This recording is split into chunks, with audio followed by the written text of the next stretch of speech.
Hello students, welcome to my YouTube channel. मैं निशा सोहोता और मैं आज आपके लिए लेके आई हूँ PS stat previous year question paper 2024 जो दिसंबर में हुआ था। हम आज उसको सॉल्व करेंगे। तो हम उसका पहले फर्स्ट पार्ट शुरू करते हैं। पार्ट फर्स्ट है CDP, child development and pedagogy. तो हम उसके क्वेश्चन स्टार्ट करते हैं। नंबर 1 है question, insight learning implies that. देखिए, इस साइड इंग्लिश में है और पंजाबी में भी है। मैं दोनों एक्सप्लेन आपको करूंगी। जो इंग्लिश में कंफर्टेबल है वो इंग्लिश में सीखे और जो पंजाबी में कंफर्टेबल है वो पंजाबी में समझ सकते हैं। तो पहला हमारा क्वेश्चन क्या है, insight learning implies that. Option इसकी है, to learn something a person must understand all aspects of its use, any degree of feel for a pattern is sufficient. Option 3 है, both A and B. Fourth, none of above. अब देखिए, inside learning का सिद्धांत किसने दिया था? ये Kohler का सिद्धांत है।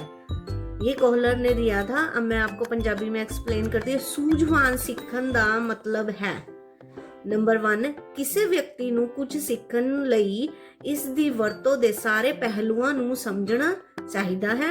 ਨੰਬਰ 2 ਹੈ, ਇੱਕ ਨਮੂਨੇ ਲਈ महसूस दी कोई भी दर्जा काफी है। तो ऑप्शन 3 है, दोनों 1 और 2। अब इसका आंसर देखिए हमारे पास क्या आएगा। इसका आंसर हमारे पास दोनों ही आएंगे। नंबर 1 है, किसी व्यक्ति नु मतलब किसी भी व्यक्ति को कुछ भी सीखने के लिए उसकी प्रैक्टिकली उसको उसके सारे पहलुओं पर ध्यान रखना पड़ता है और कुछ भी हमारे पास कुछ भी एग्जाम्पल लेके हम उसको एक्सप्लेन कर सकते हैं। तो ये हमारा जो इनसाइट लर्निंग का सिद्धांत है, ये किसने दिया था? कोहलर ने दिया था। तो इसका आंसर हमारे पास आएगा दोनों 1 और 2। To learn something a person must understand all aspects of its use, यानी कि पर्सन जो कुछ सीख रहा है उसके सभी एस्पेक्ट्स, सभी पहलुओं को देखना। Any degree of feel for a pattern is sufficient, और कुछ भी प्रैक्टिकली करना, फील करना, उसके जो भी हम मतलब कि लर्न कर रहे हैं उसको हमें फील करना पड़ेगा। ये होता है इनसाइट लर्निंग का सिद्धांत। ठीक है जी, आई होप आपको समझ आया होगा। सेकंड क्वेश्चन है, von Restorff effect occur when the item is presented in. अब ये वॉन रिस्टोर्ट इफेक्ट है। ये वॉन रिस्टोर्ट ने जो इफेक्ट दिया था वो कब होता है, कब ऑकर्स होता है? नंबर 1, या तो बोल्ड लेटर्स हो, डिफरेंट कलर्स हो, इटैलिक्स हो, ऑल ऑफ अबव। ये एक ऐसा इफेक्ट है जिसमें जो राइटिंग होती है ना, राइटिंग स्टाइल में चेंजेस पता लगते हैं। तो पंजाबी में देखिए, वॉन रिस्फोर्ट्स प्रभाव उदों हुंदा है जदों मद नू इस विच पेश किया जाता है। मतलब जो हमारी राइटिंग है वो किस तरह से पेश की जाती है। मोटे अक्षर, वखरा रंग, टेढ़े अक्षर, उपरोक्त सारे। तो इसका क्या आंसर आएगा? इसका आंसर आएगा उपरोक्त सारे। सभी चेंजेस जब एक लैंग्वेज में होते हैं तो वॉन रिस्ट्रोफ इफेक्ट तब ऑकर्स होता है। तो थर्ड क्वेश्चन हमारा है, which of the following doesn't represent a gender stereography. आपको पता है जेंडर स्टीरियोग्राफी, जिसमें मेल और फीमेल में डिफरेंट पता चलता है। हमारी जो सोसाइटी है, जैसे सोसाइटी में एक धारणा बनी हुई है ना, कि जो मेल है वो घर चलाता है, बाहर जाके नौकरी करता है, पैसे कमाता है। तो अब ये इस टाइम पे ये चीज नहीं है। अब तो वुमेन्स भी मैन के साथ, हस्बैंड के साथ वाइफ भी साथ साथ चल रही है, जॉब करती है, घर भी संभालती है ना। लेकिन कुछ हमारे जो कुछ सिद्धांत पहले हैं जो जेंडर स्टीरियोटाइप्स के होते हैं। अब इसमें नोट पूछा है जो जेंडर स्टीरियोटाइप नहीं है। नंबर 1 देखिए, father drive cars and mother tents baby. अब ये पहली धारणा क्या बता रही है? पिता जो है, पिता कारा चलाਉਂਦੇ ਹਨ ਅਤੇ मावां बच्चों ਨੂੰ पालदियां ਹਨ। ये हमारी सोच बनी हुई है सोसाइटी की। नंबर 2 है, मर्द डॉक्टर ਹਨ ਅਤੇ औरतां नर्सिस ਹਨ। मतलब कि जो मेल है वो डॉक्टर है और जो फीमेल है वो नर्स है। ये भी धारणा बनी हुई है। नंबर 3 देखिए, औरतां पायलट ਹਨ ਅਤੇ मर्द खाना बनाਉਂਦੇ ਹਨ।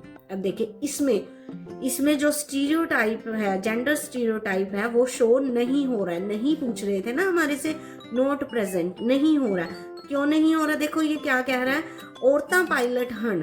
औरतें पायलट हैं, मर्द खाना बनाते हैं। इसमें कोई भी जेंडर स्टीरियोटाइप शो नहीं हो रहा है, बाकी सब में हो रहा है। देखो, पिता कारां चलाते हैं, मावां बच्चों नूं पालदियां हन, है ना। नंबर 4 पे भी देखो, लड़के विच पहल कदमी हुंदी है अते लड़कियां विच फैसले लेने दी समर्था दी घाट हुंदी है। मतलब ये कहना चाह रहे हैं जो लड़के हैं, मेल है, वो इजीली डिसीजन ले सकते हैं और लड़कियां नहीं ले सकती अपने फैसले। तो ये भी स्टीरियोटाइप को शो करता है। नंबर 1 भी स्टीरियोटाइप को शो करता है, नंबर 2 भी स्टीरियोटाइप को शो करता है, नंबर 4 भी। जो हमारा नंबर 3 है वो स्टीरियोटाइप शो, जेंडर स्टीरियोटाइप को शो नहीं करता, क्योंकि इसमें ये कह रहे हैं औरतें पायलट हैं, औरतें जहाज चला रही हैं, और जो मर्द है, मर्द खाना बना रहा है। ठीक है जी, चलिए नेक्स्ट क्वेश्चन पे। A child fails to write numerals and mathematical symbols correctly. From which type of learning disability is a child suffering? ਇੱਕ ਬੱਚਾ ਅੰਕਾਂ ਅਤੇ ਗਣਿਤਿਕ ਚਿੰਨ੍ਹਾਂ ਨੂੰ ਸਹੀ ਢੰਗ ਨਾਲ ਲਿਖਣ ਵਿੱਚ असफल है। यानी कि एक बच्चा जो है मैथमेटिक्स में ना तो वो नंबर सही से लिख पा रहा है, ना ही वो सिंबल सही से लिख पा रहा है ना। तो हमने बताना है कि बच्चे में कौन सी डिसेबिलिटी है। तो बच्चे के अंदर कौन सी डिसेबिलिटी होगी? डिसकैलकुलिया, इसको बोलते हैं, इस डिसीज को, डिसऑर्डर को बोलते हैं डिसकैलकुलिया। देखिए, इजीली याद करने के लिए कैलकुलेशन, ये देखिए इसके पीछे कैलकुलिया है जो कि कैलकुलेशन से बना है, और आप सभी जानते हैं कैलकुलेशन हम किस में करते हैं? मैथ में करते हैं। तो ये इजीली हमें याद हो सकता है। और ये देखिए डिसलेक्सिया होती है लर्निंग डिसेबिलिटी। इसमें जो है बच्चा लर्न करने में वीक होता है, वो डिसेबल होता है। और दूसरा है डिस्ग्राफिया, ये राइटिंग डिसऑर्डर है। इसमें बच्चे को लिखने में प्रॉब्लम होती है, वो वर्ड डी को बी बना देता है, बी को डी बना देता है ना। तो ये डिस्ग्राफिया हो, इसको भी आप इजीली याद कर सकते हो। ग्राफिक्स मतलब हम कुछ लिखते हैं, वो ग्राफिक्स होती है। तो ये राइटिंग डिसेबिलिटी है। और ये डिस्टोरेशन, ये तो कोई डिसेबिलिटी नहीं है। तो इसका आंसर क्या है? हमें मैथमेटिक्स से रिलेटेड पूछा है, तो मैथमेटिक्स से रिलेटेड क्या है? ये dyscalculia. Select type question can take a form of, चुनो किस्म दे सवाल दा रूप ले सकता है। मतलब हम जो ऑप्शनल क्वेश्चंस होते हैं ना, जिसमें हम सिलेक्ट करते हैं हमारे आंसर, उस क्वेश्चन के बारे में पूछा कि वो किस रूप में आ सकते हैं। तो ये देखिए, नंबर 1 है ट्रू फॉल्स स्टेटमेंट, है ना, इसमें भी हम सिलेक्ट करते हैं या ट्रू या फॉल्स। मैचिंग आइटम्स, इसमें भी हम मैच करते हैं कि फर्स्ट ऑप्शन जो है सेकंड के साथ मैच हो रही है या थर्ड के साथ मैच हो रही है। ऐसे टाइप क्वेश्चन, देखिए ऐसे टाइप क्वेश्चन में हम कुछ भी मैच नहीं करते, कुछ भी सिलेक्ट नहीं करते, इसमें हमें लिखना पड़ता है, बहुत लेंथी आंसर लिखना पड़ता है। फिर है मल्टीपल चॉइस क्वेश्चन। आप सभी जानते हैं मल्टीपल चॉइस क्वेश्चन में हम एक ऑप्शन, एक आंसर पर टिक करते हैं। तो इसका सही आंसर क्या होगा? इसका आंसर होगा A, B and D. A, B and D. इसमें जो ये ऐसे टाइप क्वेश्चंस हैं, सिर्फ ये डिफरेंट है ऐसे टाइप में, क्योंकि हमें लेंथी लिखना पड़ता है, बनाना पड़ता है।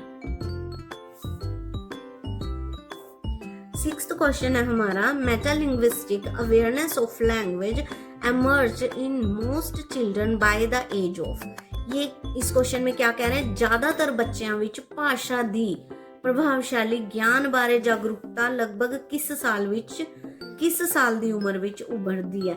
यानी कि वो लैंग्वेज को जो है अच्छी तरीके से समझ सकता है, बोल सकता है, प्रभावशाली बना सकता है अपनी लैंग्वेज को किस एज तक? ये है 6 इयर्स की एज तक। आपको पता है छोटा बच्चा होता है तो कई बार बहुत छोटा बच्चा तो बोलने में उसको प्रॉब्लम होती है, वर्ड्स को वो गलत बोलता है ना। तो 6 साल का जो 6 ईयर का स्टूडेंट है, बच्चा है 6 ईयर का, वो लैंग्वेज के बारे में उसकी जागरूक हो जाता है लैंग्वेज के बारे में 6 ईयर। यानी कि उसके घर पे जो भी लैंग्वेज यूज की जाती है वो इजीली उसको कैच भी कर सकता है और उसको बोल भी सकता है। ठीक है जी। नेक्स्ट है 7th question, the sex of a child determined bye.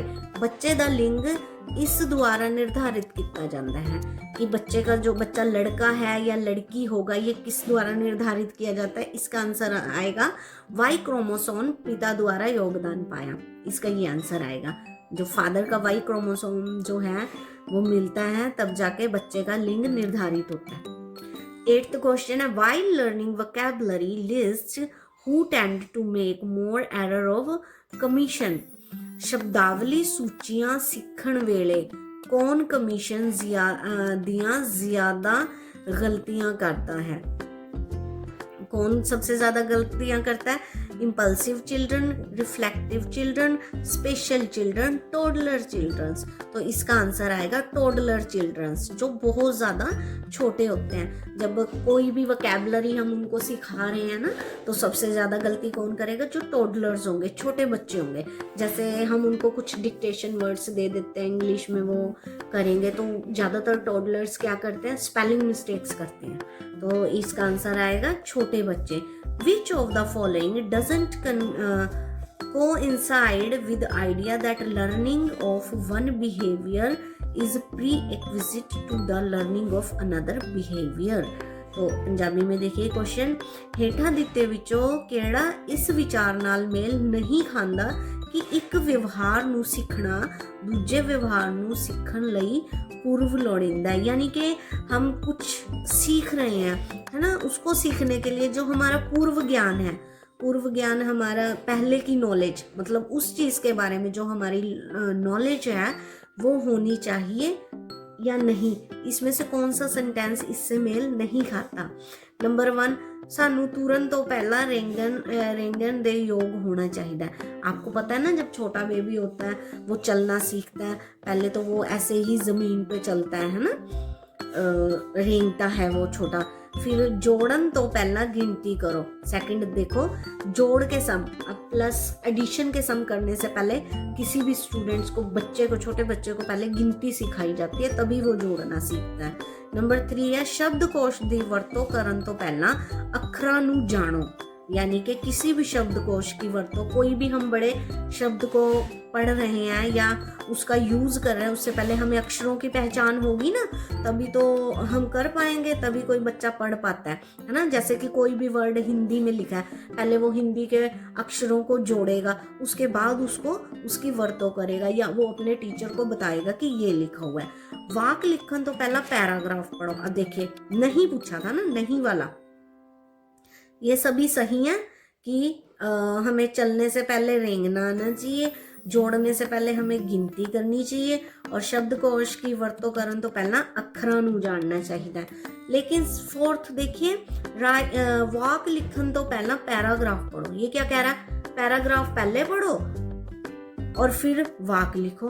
बताओ, पैराग्राफ, जब किसी को वाक लिखना ही नहीं आता, वो पूरा पैराग्राफ कैसे पढ़ेगा?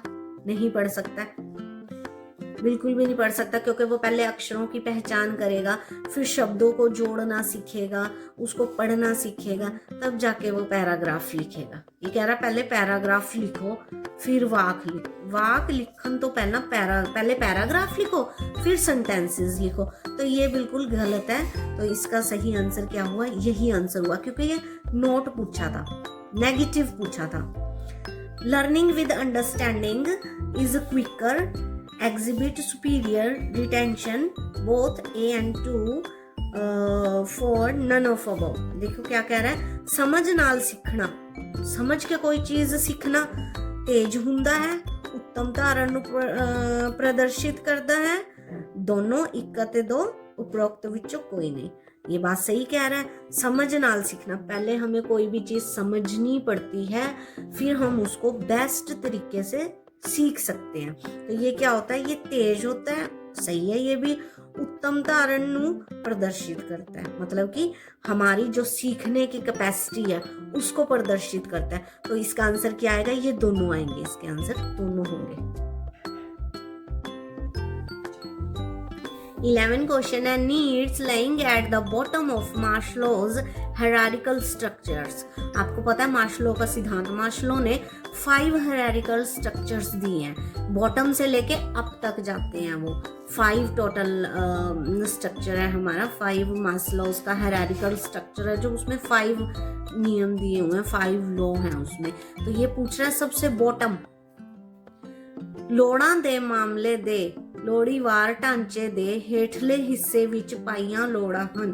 यानी कि जो सबसे बॉटम से शुरू होता है वो कौन सा है, तो वो है हमारी शारीरिक लोड़ा। नीचे से शुरू होता है, सबसे पहले क्या आती है, फिजिकल नीड आती है, फिजियोलॉजिकल नीड्स आती है हमारी सबसे पहले। सेकंड नंबर पर हमारी आती है सेफ्टी नीड्स। सेकंड नंबर पर क्या आती है, सेफ्टी नीड्स आती है। थर्ड पे आती है हमारी सेल्फ एक्चुअलाइजेशन नीड, स्वयं वास्तविकता दियां लोड़ा। फिर फोर्थ पे आती है हमारी एस्टीम नीड्स, आदत दियां लोड़ा।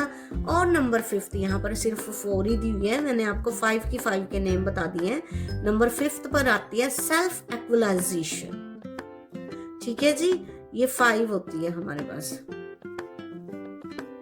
अब नेक्स्ट देखिए, which level is the highest level of creativity. Creativity रचनात्मकता ਦਾ ਸਭ ਤੋਂ ਉੱਚਾ ਪੱਧਰ ਕਿਹੜਾ है। रचनात्मकता क्या होता है, कोई चीज हम सीख रहे हैं, सीखने के बाद हम क्रिएटिविटी कर रहे हैं किसी भी टॉपिक को लेकर, उसका हाईएस्ट लेवल कौन सा होता है, उसका हाईएस्ट लेवल होता है उभरती रचनात्मकता। यानी कि हमने जो भी सीखा है, जो भी क्रिएटिविटी की है, इमर्जेंट क्रिएटिविटी इसका आंसर आएगा। मतलब ये हाईएस्ट लेवल है किसका, रचनात्मकता का। 13 है which one is an emergency motive. अब देखिए, औखा समय दा मनोरथ केड़ा है, प्यास, भुख, साह लेना, बचना। तो इसका क्या आंसर आएगा, साह लेना, ब्रीथिंग। औखे समय दा मनोरथ है ब्रीथिंग, है ना। सबसे मुश्किल क्या है, ब्रीथिंग। इसके बिना इंसान जो है बिल्कुल भी 1 सेकंड 2 सेकंड मतलब बहुत मुश्किल हो जाता है, आप सभी जानते ही हैं। तो ये हमारा क्या है, ये इमरजेंसी मोटिव है। नेक्स्ट क्वेश्चन है who प्रोपाउंड theory of multiple intelligence. अब देखिए, मल्टीपल इंटेलिजेंट की थ्योरी किसने दी, ये दी थी गार्डनर की थ्योरी। ये आपको याद करना पड़ेगा, थ्योरीज हैं ये गार्डनर की थ्योरी है। मल्टीपल इंटेलिजेंस का सिद्धांत किसने पेश किया, गार्डनर ने पेश किया। स्टर्नबर्ग ने, आपको पता है, आईक्यू लेवल दिया था। और स्पीयरमैन ने 2 फैक्टर थ्योरी दी थी, एस एंड पी फैक्टर। ठीक है जी। अब ADHD स्टैंड फॉर, इसकी फुल फॉर्म बतानी है। इसकी फुल फॉर्म है attention deficit hyper activity disorder. ये भी एक तरह का डिसऑर्डर है। एक पहले गया क्वेश्चन और एक ये अब है। इसकी फुल फॉर्म बतानी है। इसकी फुल फॉर्म है attention deficit hyper activity disorder.